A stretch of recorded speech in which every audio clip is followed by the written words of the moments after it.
മലപ്പുറം ലോക്സഭാ ഉപതെരഞ്ഞെടുപ്പിൽ പോരാട്ട രംഗത്തുള്ള 3 മുന്നണികൾക്കുമുള്ളത് 3 ലക്ഷ്യങ്ങൾ. യുഡിഎഫ് ഭൂരിപക്ഷം പരമാവധി വർദ്ധിപ്പിക്കാനുള്ള തീവ്ര ശ്രമത്തിലാണ്. വിജയത്തിലുപരി ജില്ലയിൽ നിന്ന് പുതിയ നേതാവിനെ ഉയർത്തിക്കൊണ്ടുവരികയാണ് സിപിഎമ്മിന്റെ ലക്ഷ്യം. ബിജെപി ആവട്ടെ മലപ്പുറം ഉപയോഗിച്ച് മണ്ഡലത്തിന് പുറത്ത് നേട്ടമുണ്ടാക്കാനാണ് ലക്ഷ്യമിടുന്നത്. വിജയം ഉറപ്പാണ്. എന്നാൽ അതു പറഞ്ഞ് ആരും അടങ്ങിയിരിക്കരുത്. കുഞ്ഞാലിക്കുട്ടിക്ക് ഏറ്റവും വലിയ ഭൂരിപക്ഷം നൽകണം. ഇതാണ് യുഡിഎഫ് ക്യാമ്പിൽ നിന്നും പ്രവർത്തകർക്ക് പോകുന്ന സന്ദേശം.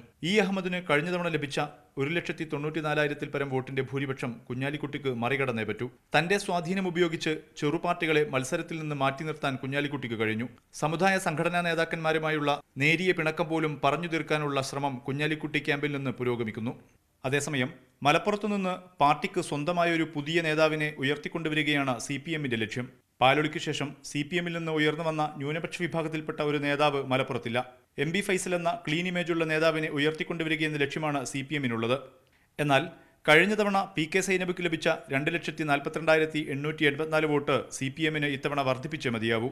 മലപ്പുറം ഉപതെരഞ്ഞെടുപ്പിലെ പ്രചാരണം വഴി മണ്ഡലത്തിന് പുറത്ത് നേട്ടമുണ്ടാക്കുകയാണ് ബിജെപി ലക്ഷ്യം. മലപ്പുറത്ത് ലീഗ് സിപിഎം ഒത്തുകളിയാണെന്ന പ്രചാരണം ഭാവിയിൽ ഗുണം ചെയ്യുമെന്നാണ് ബിജെപി കണക്കുകൂട്ടൽ. വിജയത്തിലുപരി മലപ്പുറത്ത് 3 മുന്നണികൾക്കും വ്യക്തമായ രാഷ്ട്രീയ ലക്ഷ്യമുണ്ട്.